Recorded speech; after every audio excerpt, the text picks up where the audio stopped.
Muito boa noite a todos e a todas.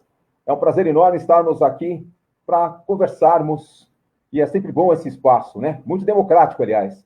Aliás, se mostrou-se extremamente democrático. Justamente agora, com a pandemia, descobriu-se essa oportunidade, através das lives, de nós levarmos conhecimento, discutirmos, aprendemos cada vez mais, né? Então, esse espaço de hoje, eu estarei com vocês, eu, professor Vladimir, nós vamos falar sobre o papel das ONGs e, principalmente, das instituições religiosas nas comunidades, principalmente naquelas comunidades mais carentes, né?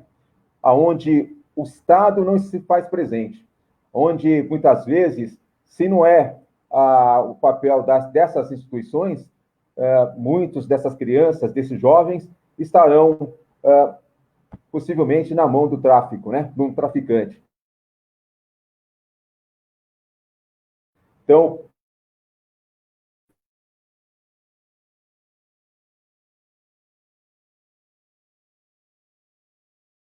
a importância é uma líder comunitária que faz um trabalho muito bacana. E principalmente, resgate, que não me conhece ainda, que está aí pela primeira vez acompanhando uma live do professor Vladimir, explicar um pouquinho quem sou eu, né? Eu sou formado em Química pela Universidade Mackenzie, trabalho com educação desde sempre, há mais de 30 anos. Aliás, esse ano a minha turma de faculdade já temos 30 anos de formados, olha só que interessante, né? E nesses 30 anos não teve um ano sequer que deixei a educação de lado. Então, trabalho com educação, dou aula de Química, Física e Matemática, sou consultor também na área de educação e na área de Química também, e também sou gestor público. Trabalhei nas subprefeituras eu sou apaixonado pelas subprefeituras, nas gestões das subprefeituras. Trabalhei ali justamente cuidando das comunidades, então eu sei o papel das ONGs, sei o papel das instituições religiosas nas comunidades. Eu fazia justamente essa interface entre o poder público e essas ONGs, né? Através de um cargo que é coordenador do governo local. E ali coordenava os trabalhos de esporte, de educação, estava muito inteirado com toda a turma da saúde. Então, vai ser muito gostoso, prazeroso falarmos desse assunto por conta até da minha experiência. Mas eu quero chamar aqui meu grande amigo, pastor Marlon, que vai trazer daqui a pouco o seu olhar como aquele membro, como membro que ele é, de uma instituição religiosa, que faz a diferença na vida das pessoas que estão em áreas de vulnerabilidade. Meu amigo, pastor Marlon, boa noite. Como vai? Boa noite, meu amigo, professor Vladimir. Um prazer estar aqui contigo. Boa noite a todos que nos acompanham. É uma alegria muito grande ter sido convidado para participar e falar sobre um tema de extrema relevância. Me sinto muito grato e honrado. Espero que tenhamos aqui uma boa conversa, que seja bastante agradável e instrutiva para as pessoas que nos acompanham. Marlon, fale um pouquinho de você. Quem é o Marlon? Conte para nós. Aliás, me permite, antes dessa sua apresentação, o Marlon, nós tivemos uma experiência juntos, muito breve, aliás, mas foi muito intensa, na subprefeitura Casa Verde. Então, ele também teve um papel de gestor ali, né? Então, mas se apresente, por gentileza, Marlon. Bom, eu sou Marlon James, sou pastor de uma denominação evangélica e já atuo há alguns anos nesse âmbito religioso e especificamente dentro de comunidades. Tive uma experiência bastante vasta, trabalhando em comunidades, exercendo um papel de evangelização, de apoio às pessoas. Minha formação é em teologia e história. Sendo assim, sou apaixonado por esse tema que foi proposto pelo professor Vladimir. E estamos aqui para tentar discorrer sobre ele. Espero que seja bom. Trabalhei um tempo numa comunidade ali no sítio de Araguá, onde nós tivemos uma vivência muito intensa em relação a toda essas questões relacionadas a comunidades. E eu acho que teremos alguma coisa para contribuir nesse assunto. Muito bom, Marlon, muito bom. Aliás, dizer que hoje a Zona Norte, nós tivemos um problema muito sério com a internet, né? Então, ainda estamos apanhando um pouquinho, por isso, do nosso atraso, mas ainda dá tempo de falarmos bastante, né, Marlon? E é interessante quando se fala do papel das ONGs, primeiro nós temos que entender todo o processo, meu amigo Marlon, do papel do Estado. Nós temos os poderes divididos entre municipal, estadual e federal, e é interessante quando a gente começa a estudar um pouquinho o formato da interferência de cada um desses poderes, né? A gente vai ver que o Brasil tem uma interferência muito grande do poder federal, ao contrário da Alemanha e de outros países, que o formato ele é menor, a influência federal é muito menor. E por que eu falo, por que eu cito isso, Marlon? Porque Brasília comanda todos os poderes, os outros poderes. Quando nós pagamos, através dos nossos impostos, pagamos lá o tributo, e ele vai para que sejam feitas as políticas públicas, muitas das quais, toda essa grande parte da arrecadação, ela vai lá para o Poder Federal. Mas o que isso interfere a todos nós que estamos aqui? Interfere porque é o município que trabalha com as questões sociais mais de perto, né? É onde lá nós temos coisas simples, desde poda de árvore, que nós temos que fazer ali o asfaltamento, o UBS, o médico, o programa Saúde da Família, aonde está mais a miséria, muito mais expostas. E parece que com essa pandemia isso ficou muito mais evidente, né? E quando todo esse recurso ele está lá em cima até chegar na ponta, parece que isso fica muito mais difícil. Daí o papel de você ter esse intermediário. E é interessante, Marlon, até antes de a gente aprofundar um pouquinho sobre o papel das ONGs, mas os líderes comunitários, aqueles sérios, que eles não são formalizados como ONG, mas ele sabe da ausência do Estado ali na sua comunidade e ele quer ajudar.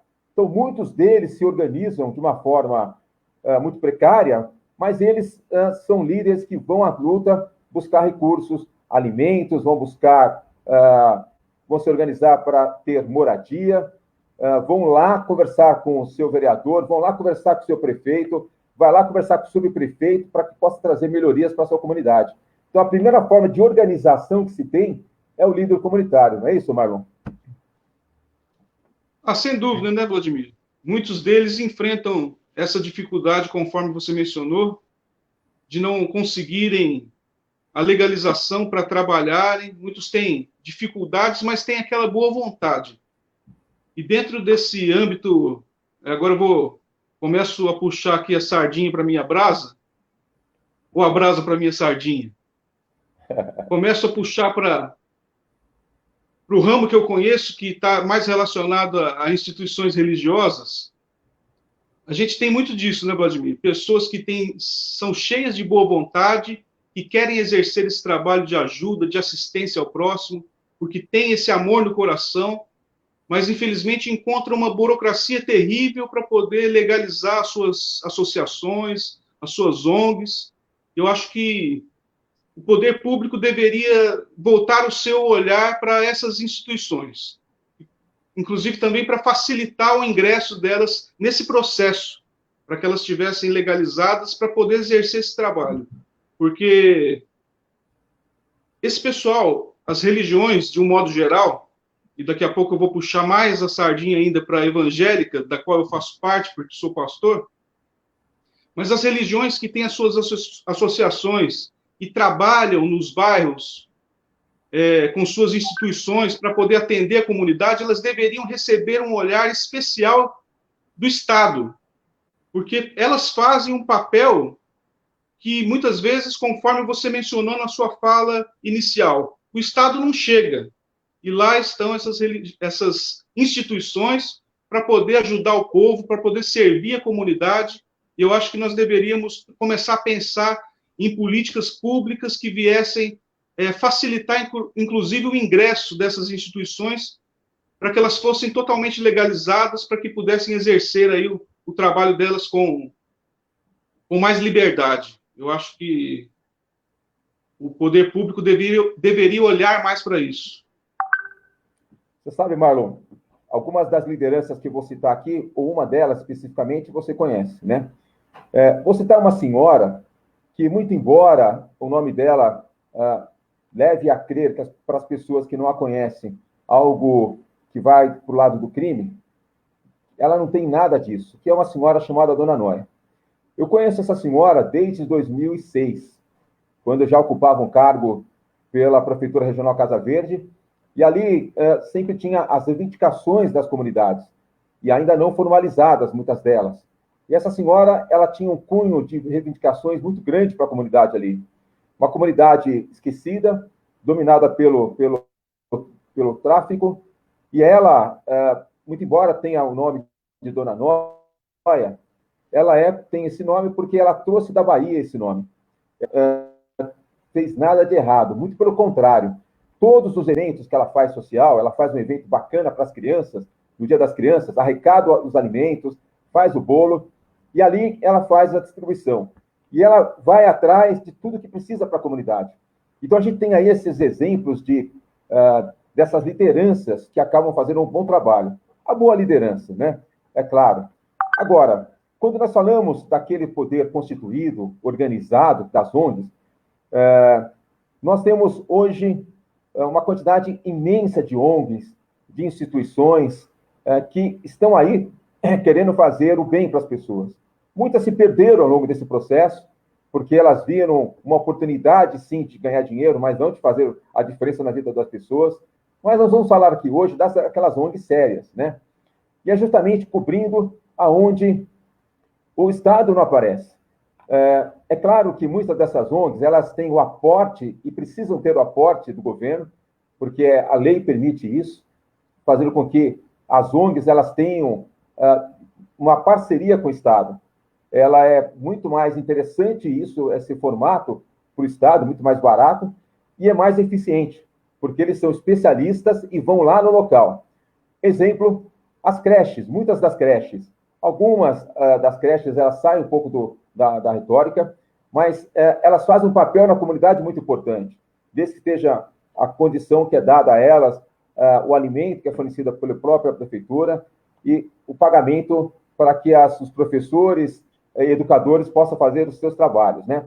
Então, as creches que foram desse formato agora, terceirizadas, ela tem um papel muito fundamental ali, interessantíssimo. E outras ONGs que levam ali o esporte, levam o lazer, levam a música. Hoje você tem algumas comunidades, né, Marlon? Você tem uma orquestra formada por ONGs.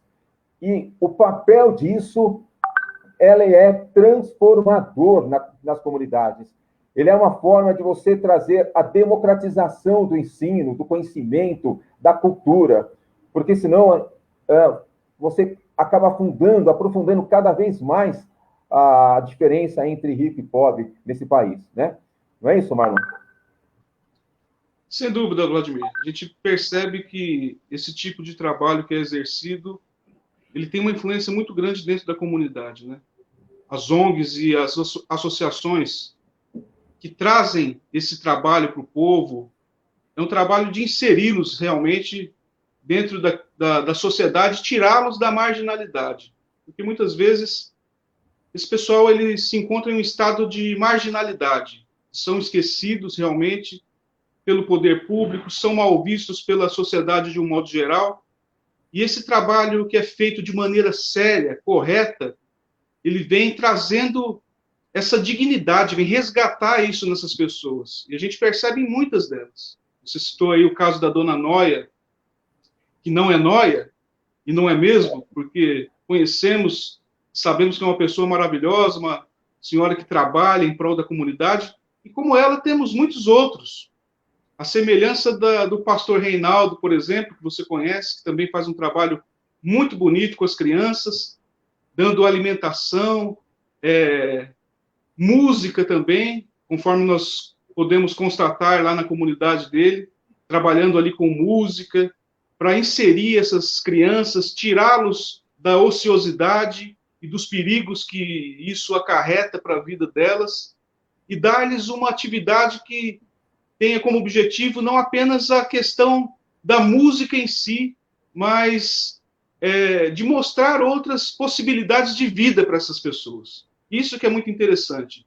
Às vezes, nós percebemos muitas dessas instituições passando por extremas dificuldades, mas o principal que movimenta o coração desses líderes a continuar com o trabalho é ver os resultados, porque são resultados para a vida, para uma vida. Então a gente vê pessoas que são realmente resgatadas de uma vida totalmente desvirtuada que outrora viviam, e quando começam a participar desses encontros, dessas atividades que são propostas, a gente vê uma mudança de olhar. E é colocada uma esperança, uma perspectiva no coração dessas pessoas. É apresentado para elas uma nova possibilidade, uma outra maneira de encarar a vida e de correr atrás dos seus objetivos. Isso que é importante. Quando a gente fala sobre o papel das ONGs, das instituições religiosas, tem muito a ver com isso também. Tanto as ONGs quanto as instituições, porque a fé, ela também traz muito disso, esse resgate da dignidade, um novo olhar para a vida. E isso é muito importante e a gente deve incentivar esse tipo de ação, sem dúvida. É bem isso, Marlon. Você sabe que o formato das ONGs, né, é interessante porque eles vão trabalhar com algo que ele é especialista. Então, nós estamos falando de transformar a vida de uma pessoa. Quando nós vamos enxergar todo o processo educacional, a gente vai ver que é uma covardia quando você pega um jovem que vai procurar um emprego aos seus 18 anos, vamos pensar nisso, que sai das melhores escolas de São Paulo e sai de uma periferia, não é? A gente sabe que ano-luz de diferença ali, de ensino formalizado. Esse jovem que vem de uma escola particular, grande parte, já tem uma experiência até internacional, já tem o seu inglês básico, muito mais do que o básico. Então, quando nós pensamos numa sociedade igualitária, mais justa, nós temos que fazer com que essas diferenças elas sejam menores. Aí o papel das ONGs, nesse momento que nós temos tão crucial da nossa sociedade. E é interessante porque, escutando hoje um educador falar sobre essa situação da pandemia, né? Numa discussão de que abre ou não abre a escola. Bom, abrindo ou não a escola, nas periferias, as crianças já estão ali soltas. Elas estão ali muito imersas nesse meio desse vírus, né? Hoje nós estamos, não tem como você manter uma criança nas periferias, na sua casa, aliás, uma casa que já está muito cheia, sem ter acesso à internet, sem ter acesso a uma outra condição mínima para que ele possa estar ali permanecendo estudando. E ele dizia o seguinte, que, bom, as pesquisas mostraram que os jovens das periferias estão muito mais voltados à depressão, ao mal-estar por conta dessa situação, mas ele dizia o seguinte, não, a situação, ela sempre foi essa. O que nós não tínhamos, na verdade, era algo que aferisse isso, que mostrasse essa situação de como é que ela estava realmente. Então, a pandemia, ela veio expor, né, cada vez mais essa situação. Então, por isso que aí você tem o papel de ONGs que são fundamentais nesse tratamento dessas crianças. As creches, como eu disse, aquela boa creche. E tem um outro exemplo que eu gostaria de dar, um projeto que foi criado o ano retrasado, já estava no seu terceiro formato, que é do Instituto Febraban, da Federação dos Bancos. É um trabalho destinado a afrodescendentes, junto à Faculdade Zumbi dos Palmares. Eu tive o privilégio de ir lá dar uma palestra para os jovens, e ali eram jovens de toda São Paulo, das periferias, e eles, afrodescendentes, e eles participaram de um processo de seleção muito rigoroso, e foram selecionados em torno de 50 a 60 jovens. Marlon, você vê que maravilha que eram aqueles jovens, inteligentes, as perguntas, senhores da sua condição, da sua negritude, e tinham, assim, as perguntas maravilhosas e o projeto de vida. Quando nós falamos da atuação da educação, da cultura nessas comunidades, nós estamos falando de perspectiva de vida, perspectiva de futuro. E ali eles tinham tudo pela frente. Ali o índice de desistência foi muito pouco, e a sua grande maioria seriam absorvidos pelos grandes bancos de São Paulo. Então, isso mostra que o papel bem desempenhado dessas instituições, ele torna-se verdadeiro o papel dessas associações diante das comunidades, né, Marlon? Sem dúvida, Vladimir. Sem dúvida alguma, o papel dessas instituições, ela muda a vida dessas pessoas. Você mencionou algo interessante aí da questão da negritude desse instituto, qual você esteve participando desse projeto e vendo tudo, participando da vivência ali, vendo tudo que eles realizavam ali. Infelizmente, hoje existe um discurso que tem sido incutido na mente das pessoas, que todo o olhar que se dá a questões sociais e também de assistência tem a ver com uma vertente política específica. E aí parece que acontece uma disputa e um jogo de poder. E agora trago a conversa mais para o âmbito do qual eu domino, que é a questão teológica e da religião em si. A religião, quando ela atua, quando ela começa a despertar as pessoas para essa atuação mais social, voltada para o social, infelizmente, algumas pessoas têm taxado como que são da esquerda, porque existe hoje em dia essa polarização na política do nosso país. essa disputa, essa briga entre direita e esquerda. Eu acho que o pessoal deveria pensar mais em relação a fazer algo efetivo que viesse ajudar a vida das pessoas, independente de ser esquerda ou direita. Os discursos, eles caminham em torno disso, mas a prática, ela acaba sendo negligenciada. Porque quando a gente observa a atuação de Jesus e dos discípulos dele na Bíblia, a gente percebe que fazer o bem e atuar em causas sociais não tem nada a ver com partido político ou com viés ideológico partidário, político.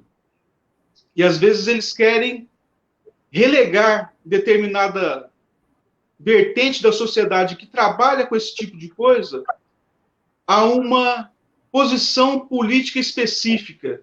E às vezes isso acaba com um discurso pejorativo em cima daquele que quer realizar um trabalho bem feito na comunidade. Infelizmente, isso tem acontecido. Mas quando a gente vê as falas de Jesus, a gente percebe que a preocupação dele sempre esteve voltada a essa questão também. No final do Evangelho de Mateus, no capítulo 28, lá no finalzinho do versículo 16 em diante, ele fala uma coisa interessante. Ele já havia sido morto e já havia ressuscitado, e aí então ele convoca os seus discípulos para uma reunião. Ele chama os discípulos para uma reunião. E ali ele fala com eles: ide por todo mundo, pregando o evangelho, e fazei discípulos. A ordem dele é para que os discípulos fizessem discípulos. Discípulos, fazendo discípulos, mas discípulos do quê? E aí Jesus fala: ensinando-os a obedecer tudo aquilo que eu vos ensinei. E o que foi que Jesus ensinou? A máxima do ensinamento de Jesus se resume em uma coisa: amar a Deus sobre todas as coisas e amar o próximo como ele nos amou. A palavra de Deus menciona isso também. Amar a Deus acima de todas as coisas e ao próximo como ele nos amou. Mas quando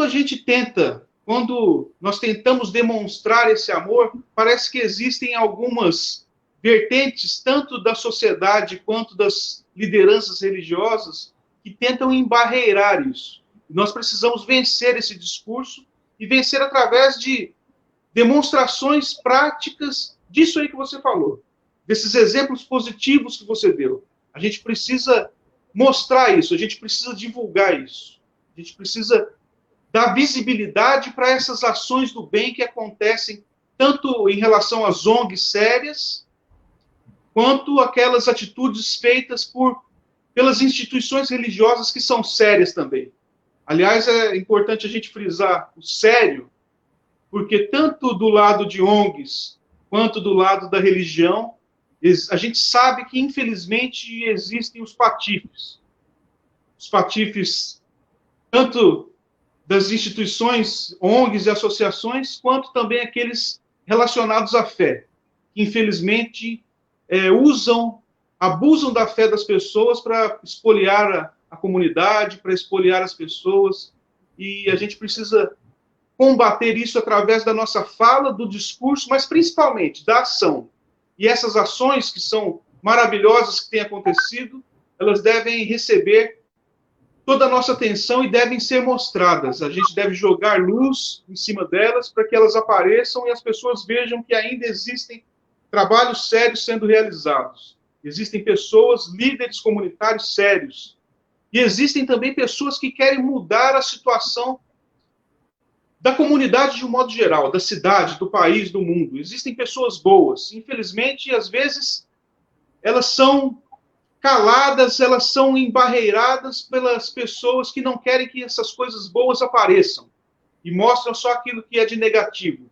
Mas a gente precisa mudar essa história e mostrar as políticas públicas boas, de qualidade, que têm sido realizadas, não apenas as que são ligadas a partidos, mas essas, quando eu falo políticas públicas, essas políticas que são realizadas pelas instituições. Isso é de extrema importância, de extrema relevância, que nós mostremos o trabalho bom e bonito que tem sido realizado por esse Brasil afora. Esse eu acredito que é o meu papel, o seu papel também. A nossa vontade é de ampliar isso, ampliar esses horizontes, ajudar essas pessoas a continuar exercendo esses bons trabalhos que já têm exercido e ampliar isso daí. Eu acho que é fundamental que a gente se empenhe nisso, sim.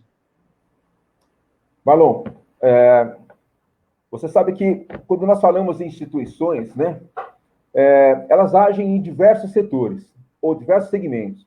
Na educação, na mobilidade urbana, saneamento básico, você tem várias ONGs, vários institutos que não são ligados, não são órgãos do governo, mas eles são, sim, patrocinados por empresas ou por grandes aglomerações, porque sabe da importância dessas ONGs no que vai fazer.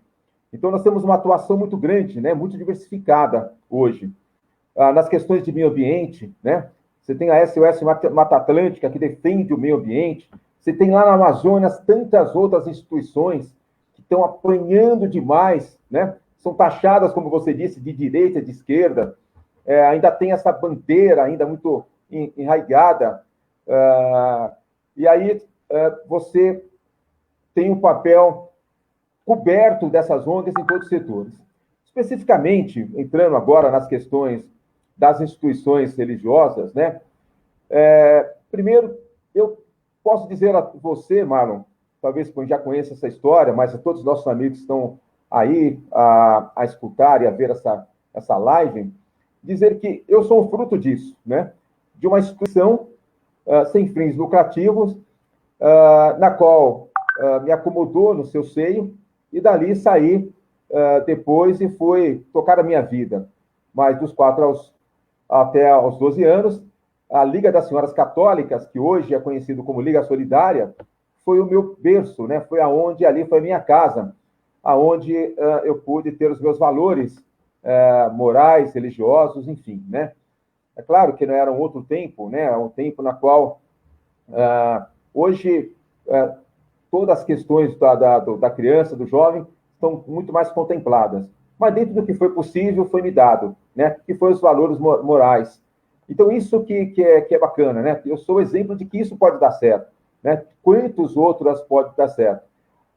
Especificamente aí no caso da Igreja Católica, o papel também que se faz e se fez com a pastoral da criança, de ir lá nas comunidades, onde você tinha as crianças desnutridas, onde as crianças não sabiam ler e escrever, e o papel ali que foi fundamental, levando o soro para as crianças, levando amor, carinho.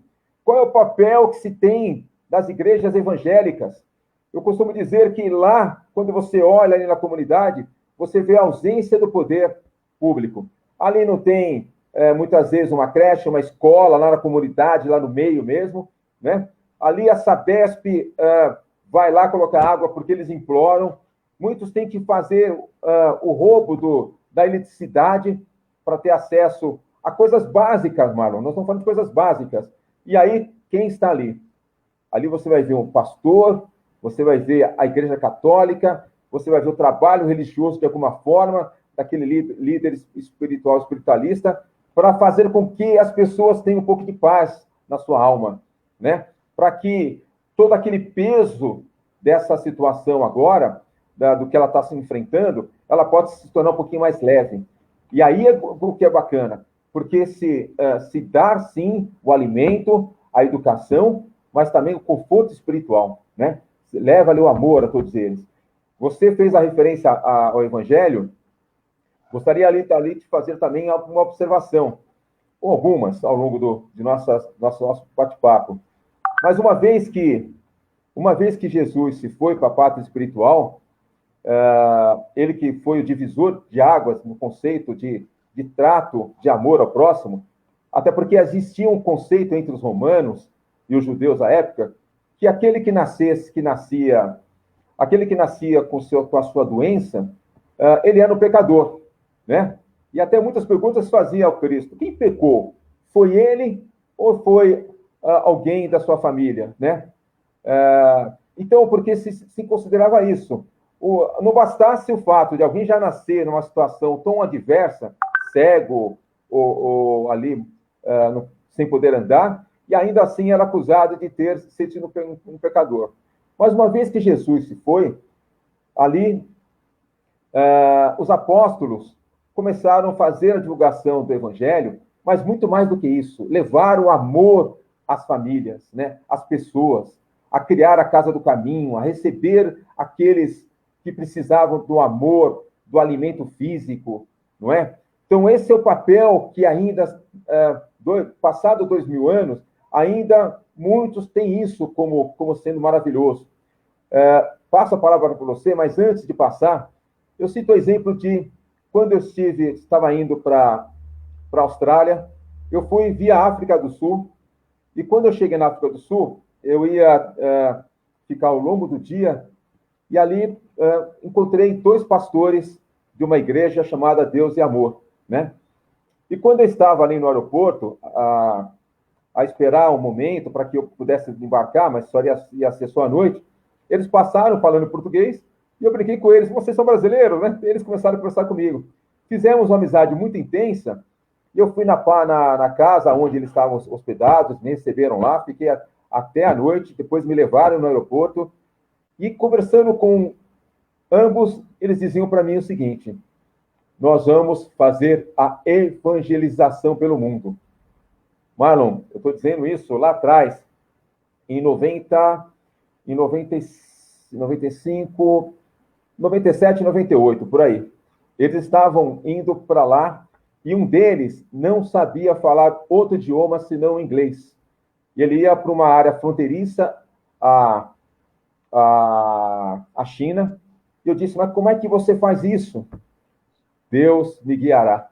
Então, a importância dos religiosos para levar o amor, levar a diferença na vida das pessoas. Porque quando você está ali sem nada para comer, seus filhos passando fome, necessidades, aí você vê ali o tráfico na sua porta, você tem que recorrer a quem? A Deus, não é isso, mano? Sem dúvida, meu amigo. Deus, ele é quem nos auxilia nos nossos momentos de dificuldade, nos nossos momentos de aflição. Aquele que tem fé em Deus sabe a quem pode recorrer no momento de fraqueza, no momento difícil da vida. E quem tem esse apoio espiritual consegue superar com mais facilidade aí essas demandas da vida, aí essas coisas difíceis que são suscetíveis a todos, acontecem a todos, né? Interessante essa questão que você mencionou acerca da espiritualidade e das coisas materiais, das ajudas, dos recursos que são oferecidos para ajudar. Na verdade, quando a gente... E aí eu me reporto ao texto que eu falei de Jesus, quando a gente percebe ele falando para fazer discípulos, ensinando a obedecer as coisas que ele ensinou, e aí eu falei que o resumo desse ensinamento é amor a Deus e amor ao próximo, essas coisas elas estão extremamente vinculadas. Às vezes nós fazemos essa divisão espiritual, material, por uma questão didática, para que nós possamos entender melhor. Mas na prática não existe essa dicotomia, elas estão extremamente ligadas e unidas uma à outra. Tanto o amor a Deus e essa coisa que a gente fala de transcendente, de espiritual, quanto a imanência em que a gente vive, que são as questões aqui do nosso plano terrestre, desse amor que deve se dar horizontalmente em relação à minha pessoa e ao outro ser humano. Então, as duas coisas estão intimamente ligadas, o amor a Deus e o amor ao próximo. As questões espirituais, elas não estão desvinculadas da nossa vida. E aquele que entende isso é bem-aventurado. Bem-aventurado é quem entende o Evangelho de Jesus, que se dá dessa maneira. Não é somente uma coisa para além da física, não é somente uma coisa transcendente, mas ela está em nós e deve se manifestar na nossa vida. na nossa vivência, na nossa caminhada terrena, na nossa caminhada como discípulos de Jesus aqui nessa terra. E eu falo discípulos de Jesus porque sou cristão, sou pastor batista, e você falou do exemplo da Igreja Católica, que você foi acolhido e surtiu um efeito extremamente positivo na sua vida. E agora eu falo do trabalho que está sendo feito na minha denominação. O pessoal parece que muita gente já tem despertado para essa realidade, Vladimir. Já tem despertado para a importância de não haver essa separação do espiritual e do material, porque elas andam juntas. O espiritual e a ajuda material. O amor a Deus e o amor ao próximo. A palavra de Deus, ela tem um trecho muito interessante que diz mais ou menos assim: como é que você pode dizer que você ama a Deus a quem não vê, se você aborrece ou se você odeia o seu próximo a quem você vê? E muita gente já tem aberto os seus olhos para essa realidade espiritual que se dá também na nossa materialidade. Ou seja, para você exercer uma espiritualidade, não basta você praticar ações contemplativas. A espiritualidade, ela se dá no nosso relacionamento também. A contemplação é algo muito importante, interessante, e deve haver essa meditação, a reflexão, seja qual vertente religiosa for, deve haver uma reflexão, a contemplação do sagrado. No entanto, essa contemplação do sagrado, ela tem que confluir para essas atitudes.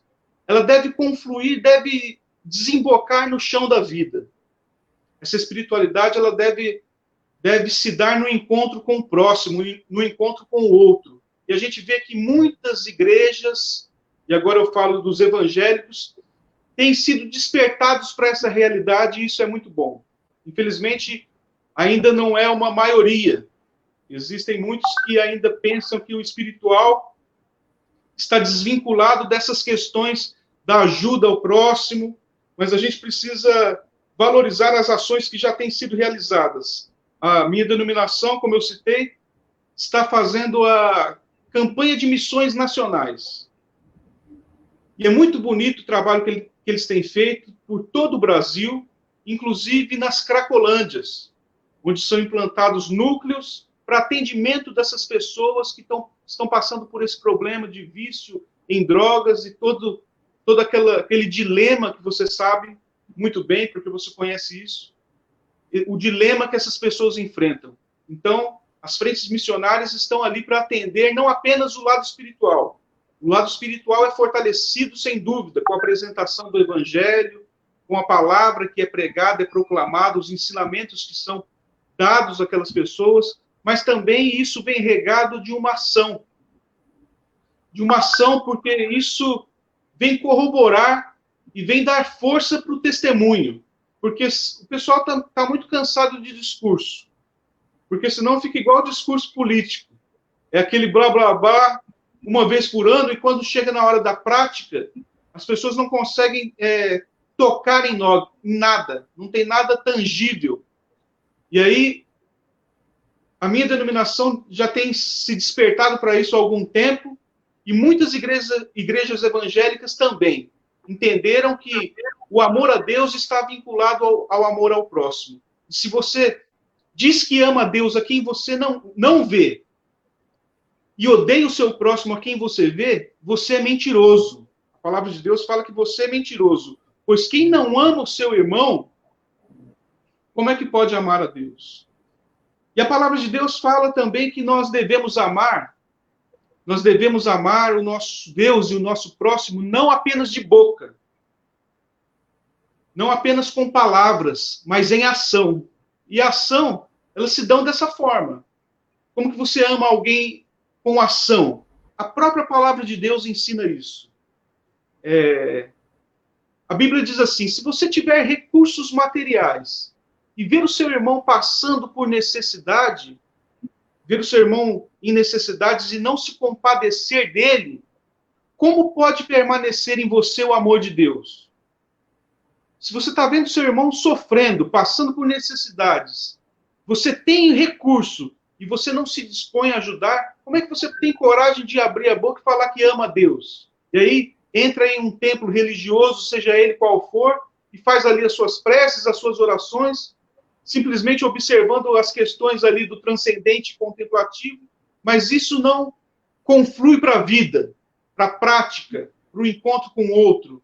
E é isso que a gente tem que observar, e eu fico feliz que muitos já estão entendendo essa realidade. Mas, como eu disse no princípio, alguns ainda não. E eu não sei quais são as motivações do coração, inclusive alguns criticam aqueles que fazem. Eu não estou aqui para julgar as motivações, mas eu estou aqui para valorizar o trabalho daqueles que entenderam e que estão fazendo a diferença nas comunidades em que estão inseridos. Eu valorizo esse trabalho, tenho trabalhado com isso, tenho participado disso de alguma maneira, não apenas com o discurso, mas dentro das possibilidades daquilo que a gente tem como recurso, compartilhar.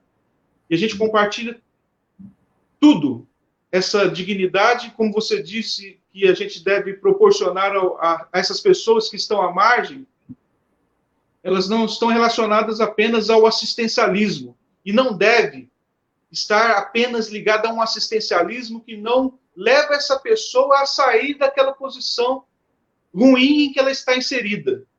E aí você mencionou alguns trabalhos que dão uma perspectiva de futuro, e é isso que é extremamente importante também. Alimentar o corpo físico, mas alimentar também a alma através das questões espirituais e de coisas que gerem um pensamento de transformação para essas pessoas, para que elas possam conquistar o seu lugar na sociedade, sair da margem e serem inseridos em um contexto de trabalho, de família e de dignidade. Muito bom, né, Marlon?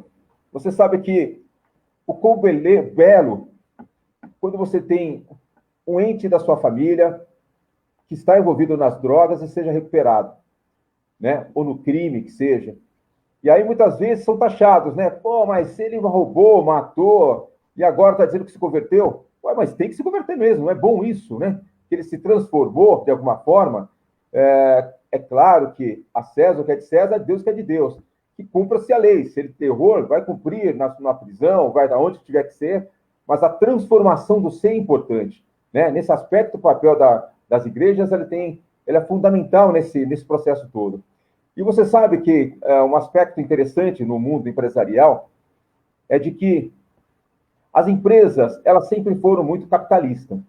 E aí, dentro do que você disse, sempre suscitou no ser humano a questão do material, né? De ter. Então, eu trabalho 14 horas para ter. Largo a minha família, fico afastado das questões sociais, mas eu sou o cara, né? Eu vou acumulando bens e bens e bens. Em um certo momento, para a empresa, esse tipo de figura já não importava mais, né? Não é só o quociente de inteligência que pesa para uma empresa. O que passou a ser também importante é a questão emocional, né? É o quociente emocional.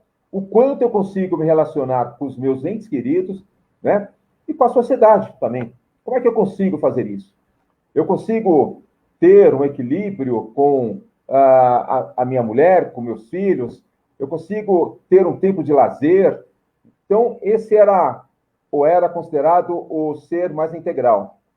Mas hoje se fala muito nas empresas também da questão espiritual. Olha só que interessante, né? E aqui não se fala em religião, mas se fala de você entender que você é um processo num todo natural. As questões ambientais, as questões, sim, sociais, a questão de um ser mais integrado com o mundo, né? Com as questões divinas. Então, esse ser começou a ser contemplado por muitas empresas. E é interessante que algumas, elas abriram espaço para que os seus funcionários, eles fizessem, primeiro, pela diversidade, né? Então, tem negros, tem brancos, tem árabes, tem judeus, tem todo mundo junto na mesma empresa. E, ao mesmo tempo, essa empresa abriu as portas para aqueles que queiram fazer atividades sociais. Faz parte da essência da empresa. Ó, você quer vir conosco? Então você tem que ter esse olhar. Ah, mas não é minha praia. Então você não é o perfil da sua empresa. Você tem que procurar outro. Muito embora isso no próprio processo de seleção fica muito claro, né? Então isso que é interessante nós pensarmos que até mesmo diante das empresas tem um outro olhar para essas questões, né? E aí agora fazendo uma observação, eu tenho o meu cunho também de trabalho religioso. Eu apresento o programa Noite com Deus. Esse programa vai ao ar às terças-feiras pelo YouTube. Faço parte de uma casa espiritualista e nós também levamos o Evangelho do Cristo a todos aqueles que precisam, ou presencial ou através da internet. E aí a gente vê, Marlon, um fenômeno que foi através desse momento que todos ficaram desolados por questões tantas, né, nessa pandemia, por questão da depressão, por questão dos vícios, as questões de relações humanas, e aonde iria recorrer? Para onde ele ia ter o seu berço? Você fez as suas lives, muitas das lives, e nós também fizemos ali para acolher todas essas pessoas. Mas anterior a esse processo da pandemia, nós tínhamos um programa que chamava Madrugada com Deus, que ia da meia-noite a 1 ao ar, pela Rádio Trianon. E ali a gente via como o peso das madrugadas faziam sentir nas pessoas que estavam em situações muito delicadas. A depressão, e aí que eu quero entrar nesse assunto também com você, o suicídio. Muitas das pessoas queriam ali eliminar nas suas vidas. Acho que já comentei com você, eu tive nesse longo processo 3 situações, nas quais 2 nós conseguimos ter uma interferência direta, né? Não só eu, mas como a equipe, mas uma outra, ela entrou e saiu do programa e depois nós não tivemos mais acesso, mas ficamos sabendo que houve lá, o desfecho não foi muito bom. Mas eu quero dizer que, assim, o papel das instituições nas comunidades, na vida das pessoas, elas precisam, nesse momento, é claro que nada substitui as terapias. A pessoa, se puder sim ir no terapeuta, ela vá, mas são coisas que não se concorrem, elas não são concorrentes. Muito pelo contrário, falar em Deus, levar o amor, levar o potencial humano, revelar o potencial humano que cada um tem, através da sua fé, se faz necessário, né? Então, é esse olhar. E você também, com certeza, tem muita experiência a nos dizer nesse momento que você tem como pastor, não é isso? Bom, professor Vladimir, sem dúvida, esse momento da pandemia veio potencializar essas angústias, né? E deflagrou aí alguns quadros de depressão na sociedade que bastante graves, terríveis. Mas a gente percebe, e eu tomo carona aqui numa fala sua, você falou acerca do capitalismo e dessa busca desenfreada pelo capital, pelo dinheiro. E a gente percebe que muitas dessas angústias são geradas por esse motivo. E isso vem sido incutido na mente das pessoas durante muito tempo. É um processo que vem sido trabalhado e está sendo implantado isso na mente das pessoas e tem conduzido a essas manifestações de depressão. A gente vê uma ditadura da sociedade em cima das pessoas, em relação ao ter, para você estar bem inserido no seu contexto social, independente de qual seja, você precisa ter. Você precisa acompanhar ali, pelo menos acompanhar o padrão de vida que aquele seu nicho em que você está inserido, você precisa ter esse padrão mínimo para você se sentir bem. E essa questão ela é potencializada no coração das pessoas. Existe um discurso que fala sobre isso. Do ter,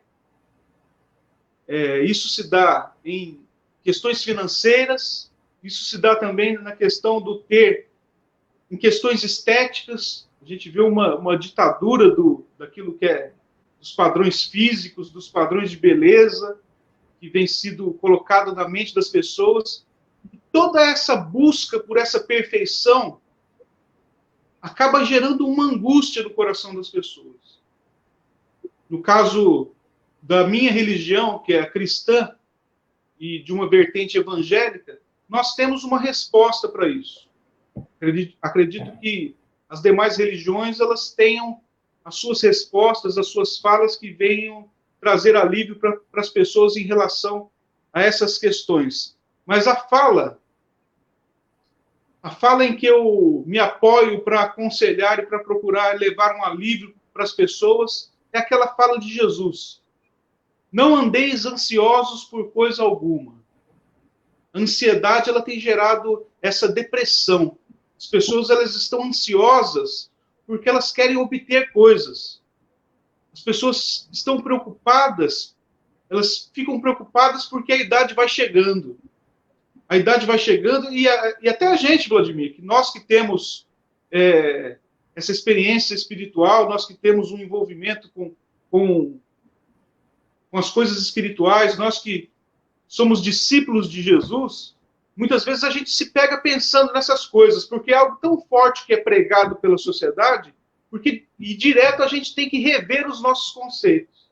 E aí a gente tem que retornar àqueles princípios elementares da fé, baseados, inclusive, nessa fala de Jesus. Não andeis ansiosos por coisa alguma.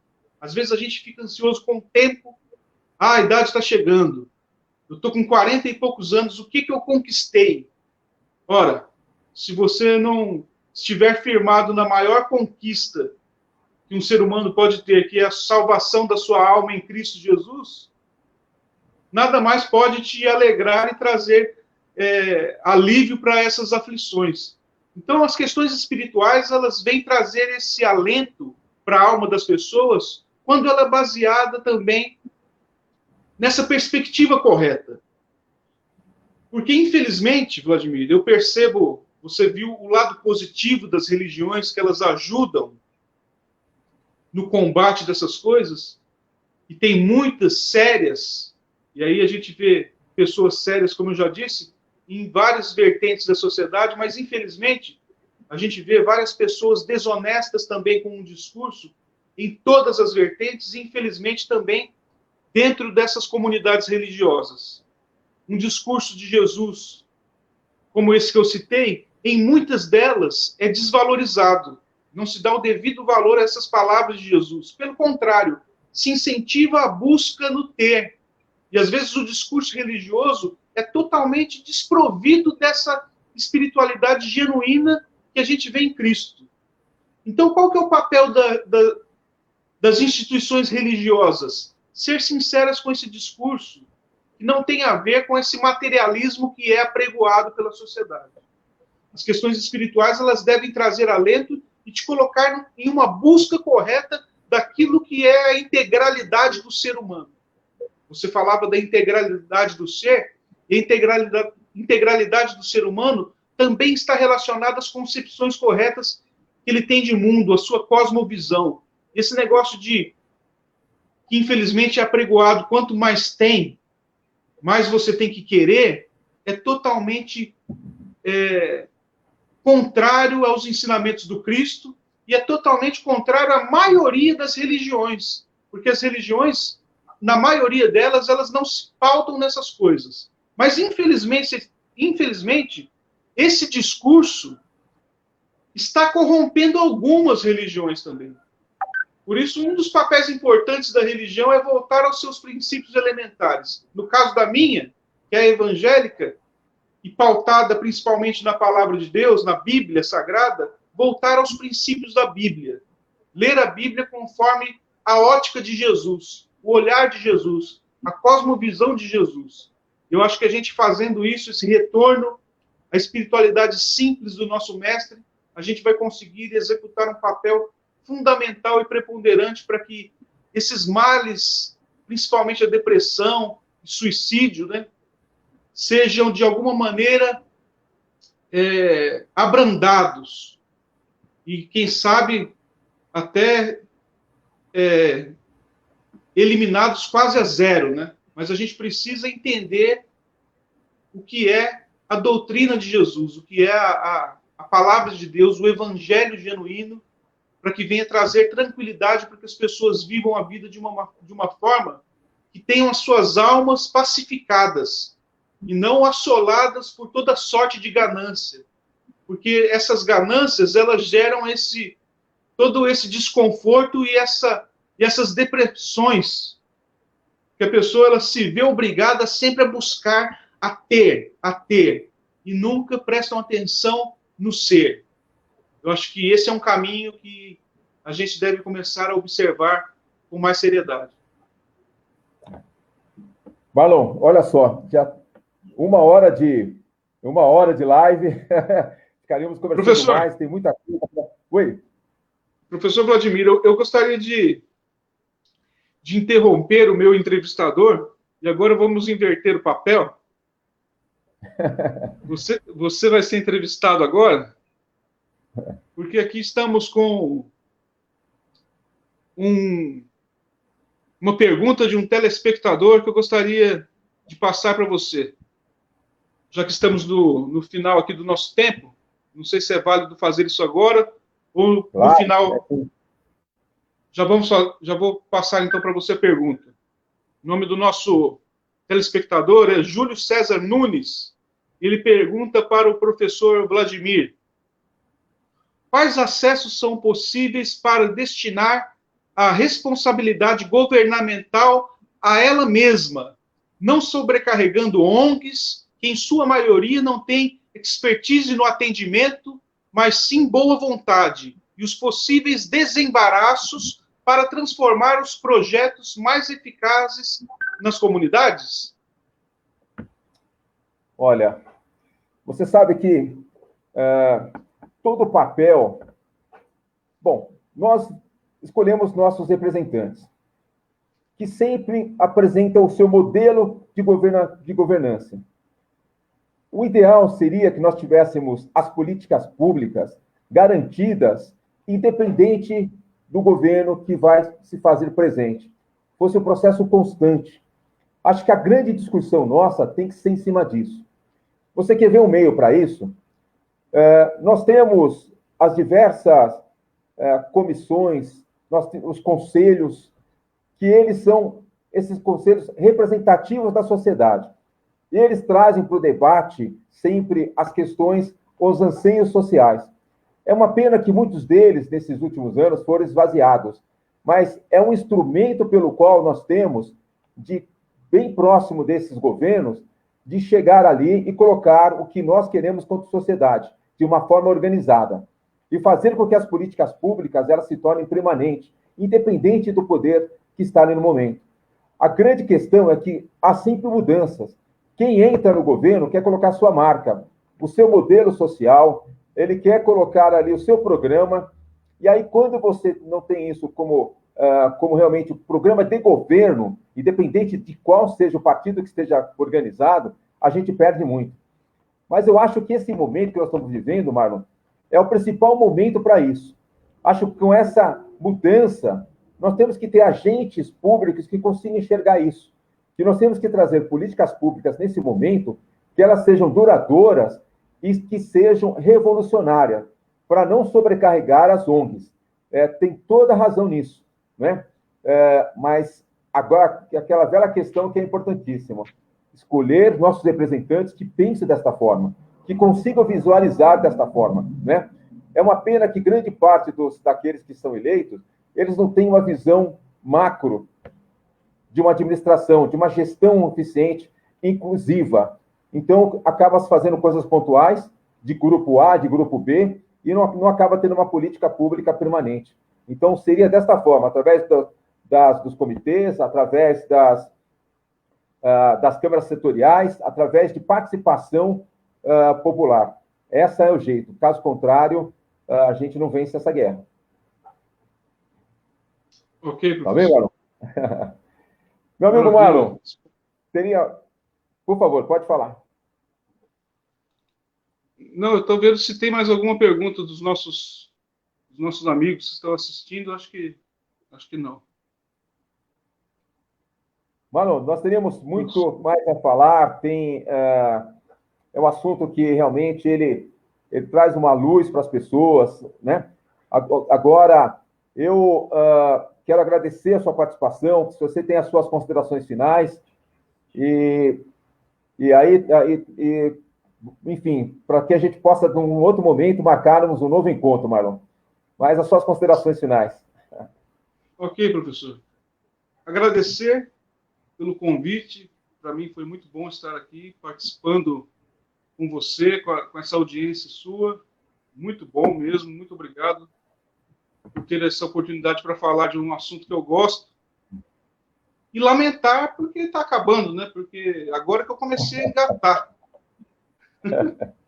E agora que a gente começa a gostar, porque eu sou assim, às vezes eu pego meio que no tranco, né? E agora que eu estava gostando de falar, o tempo foi passando rápido e acabou. Mas eu muito feliz de participar aqui com vocês e gostaria de terminar dando um exemplo que se encontra na Bíblia. Vou contar essa história rapidamente para encerrar aqui a minha fala. Certo dia, Pedro e João estavam subindo ao templo para orar. Às 3 horas da tarde, eles estavam subindo para fazerem suas orações diárias. E no caminho, eles encontraram um aleijado que era colocado na porta do templo todos os dias para pedir esmolas. E ali, aquele homem olhou para eles e pediu esmolas. E eles olharam para aquele homem e responderam: nós não temos ouro nem prata, mas em nome do Senhor Jesus Cristo, levanta e anda. A palavra diz que eles seguraram o homem pela mão direita, e o homem se colocou de um salto, se pôs em pé, e alegremente ele entrou no templo junto com os dois, louvando, saltando, pulando e louvando a Deus. E a gente percebe algumas coisas interessantes aqui. E aqui eu encerro minha fala com elas. Em primeiro lugar, a importância da contemplação. Pedro e João estavam subindo ao templo para orar. Esse contato com o divino, com o sagrado, com Deus, é de extrema relevância nesse processo, nesse papel da influência que a igreja e que as instituições devem exercer nas comunidades. Em segundo lugar, nós percebemos aqui a compaixão. E essa compaixão, ela se dá em dois momentos importantíssimos aqui, deste encontro de João e Pedro com aquele homem aleijado. Em primeiro lugar, eles olharam para ele. Olharam, e esse olhar implica em você visualizar as necessidades. Eles viram de tudo aquilo que ele precisava. Eles tiveram um olhar compassivo, complacente. Eles tiveram um olhar, esse olhar de Deus. É isso que a gente precisa ter para com as comunidades. Esse é o papel da igreja, esse é o papel dos discípulos de Jesus. Um olhar de Deus, um olhar de compaixão para o próximo. Mas isso não se limita. Essa compaixão, ela não deve ser apenas aquele olhar e sentir pena. Ela se dá também em ação. E eles estenderam a mão para aquele homem para que ele pudesse se levantar. Eles estenderam a mão. E ali, nós vimos que Jesus, ele fez um milagre. Deus, ele fez um milagre. A partir dessa contemplação, a partir da compaixão que os discípulos tiveram para com aquele homem, e através da caminhada. Porque eles foram juntos com aquele homem, louvando a Deus. A compaixão, essa contemplação, ela não deve ficar, então, restrita para as quatro paredes. Ela deve ser estendida através dessas ações que alcançam o outro, essas ações que ajudam o outro, e aí levá-lo também para essa experiência com Deus, levá-lo também para essa caminhada de fé. Eu termino minha fala com essa história. Nós precisamos entender que essa contemplação deve confluir em compaixão, e essa compaixão, ela deve se manifestar também na nossa caminhada juntos, com fé no Cristo ressurreto. Muito bom, Marlon. Muito bom mesmo. E compaixão é o ato de você poder ajudar o próximo sem julgar. Não cabe a você julgar. Simplesmente faça a sua parte, que é ajudar o próximo. Esse é o papel das ONGs, esse esses são os papéis que nós temos nas instituições religiosas. Então, falar desse tema é muito prazeroso, porque está sempre levando a compaixão a quem precisa, né? Ou é o ato da compaixão. A todos vocês, um grande beijo no coração, agradecer meu amigo Marlon pela presença, por esse assunto, por versar esse assunto tão bom, né? Tão abrangente. De coração, obrigado, Marlon. E a todos vocês que estiveram aqui conosco nessa jornada agora dessa live, um grande beijo no coração. E em breve estaremos aqui também nesse canal, trazendo mais outros assuntos que vão aí ao seu encontro no seu coração, tá bem? Um grande beijo e muito obrigado. Boa noite a todos. Boa noite. A todas, né?